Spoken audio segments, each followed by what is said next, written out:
गोकर्णीची वेल आहे. हे बघा किती बहरले, अगदी उन्हाळा असून सुद्धा हिरवी गार आहेत. ही बघा ही केवढी फुलं आलेली आहेत. ह्या इथे पण आहे, परत त्या तिकडे पण लावलेलं आहे, त्या माळाजवळ पण लावलेलं आहे. ती पण भरपूर बहरले अगदी. फुलं पण आता एवढा उन्हाळा, कडक उन्हाळा आहे तरी पण ती बहरलेली आहे. ही बघा किती फुलं छान आहेत, एकदम मस्त वाटतं, एकदम बघायला पण छान वाटतं. प्रत्येक ह्याच्यामध्ये ही वेल वाढलेली आहे आणि उन्हाळ्याच्या दिवसातसुद्धा पण ती बहरलेली आहे. तर का आहे ती बहरलेली? कारण हे आता पाणी, शोष खड्ड्याचं पाणी आहे ना, ते पाणी आहे ते मुरतं, त्यामुळे ते मुरल्यामुळे ते हिरवीगार वेल आहे ही एकदम बहरलेली. आणि ह्या फुलांचं महत्त्व असं आहे की ही फुलांची चहा आपण जर केली ना, ती पण अगदी आयुर्वेदिकच चहा आहे. ती प्यायल्यानंतर आपला शर्करा कमी होतं, म्हणजे शरीरातलं. आणि आपण सरबत पण करू शकतो. सरबतामध्ये जर आपण लिंबू पिळलं ना त्या पाण्यामध्ये उकळवून, तर ते पाणी एकदम गुलाबी होतं. आणि ज्यांना साखर चालत नाही त्यांनी मध टाकायची, मध टाकून घ्यायचं. मी तुम्हाला दाखवेनच आता ते. पण ही किती बहरलेली आहे बघा, उन्हाळा असून सुद्धा भरपूर फुलं आलेली आहेत. ही इथे काय, त्या तिकडे काय, प्रत्येक माळाच्या ह्याच्यामध्ये आहे.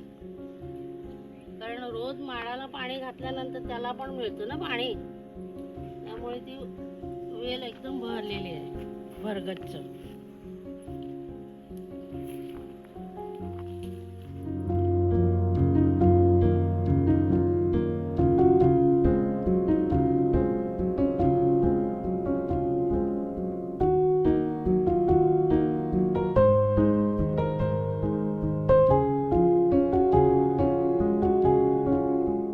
आणलीत मी, आता हे गरम पाण्यात टाकते आणि मग ते हलवून त्याचा कलर त्या पाण्यामध्ये उतरेल आणि मग ते आपण ग्लासामध्ये टाकून त्याचं सरबत करू. सरबत म्हणा, चहा म्हणा, काही म्हणू शकता.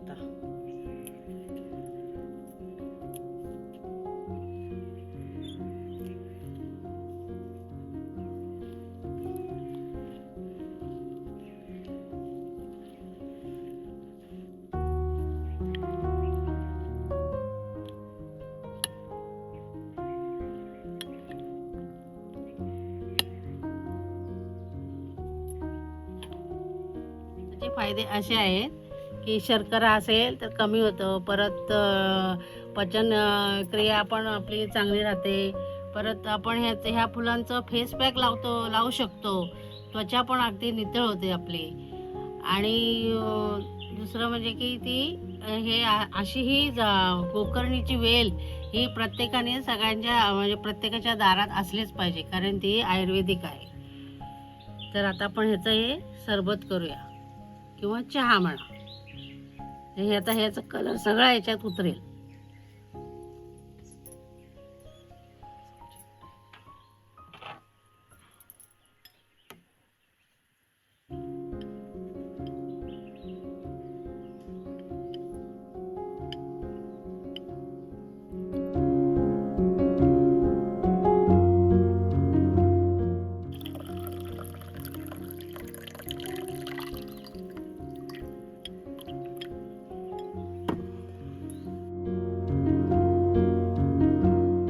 आठवड्यातून एकदा ही चहा प्यायलाच पाहिजे. खूप फायदेशीर आहे शरीरासाठी.